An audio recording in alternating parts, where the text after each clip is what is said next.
Section 7 football had 4 teams in action on Saturday, including these 2 schools trying to prove that they are contenders in each of their respective classes.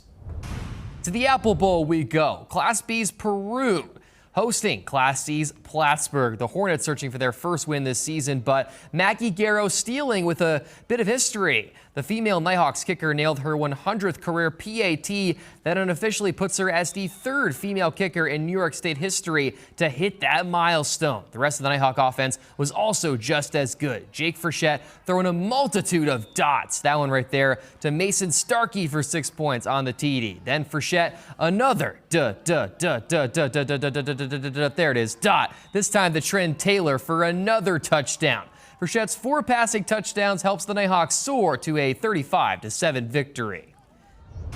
After a loss against Beekmantown last week, Saranac bounced back under the lights at Linney Field in Mariah for a 32-14 win. The Spartans now move to 1-1 in CVAC play, while the Vikings fall to 0-2.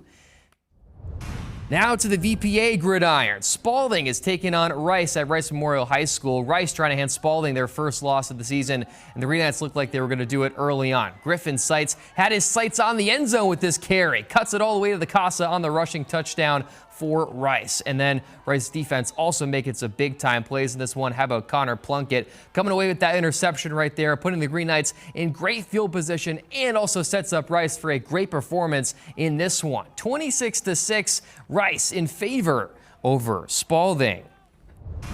And we'll head to Hinesburg next for Champlain Valley Union taking on Burlington South Burlington's combo squad. Second half we go. Redhawks defense flying all over the place. Will Hurlger with the tackle for the loss there. CVU almost getting Jack Foster down for a sack as well, but he's able to get out of there somehow and flip it out to George Taylor, who gains the first down and more. Big time game for the first there, but CVU's defense remained tough. Multiple Redhawks are going to swarm this Seawolf right here for a big time TFL.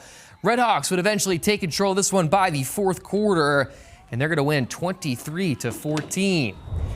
And a quick peek around the rest of the state. BFA Fairfax dropping 48 points for a big win against Milton. Burn 17, enough for a win against Mount Anthony. Mill River also putting up 40 in a win for them against Polney. And Mount Abraham putting up nearly 70 in a big win against Missisquoi. And last but not least, Springfield securing the 20-12 win over Windsor.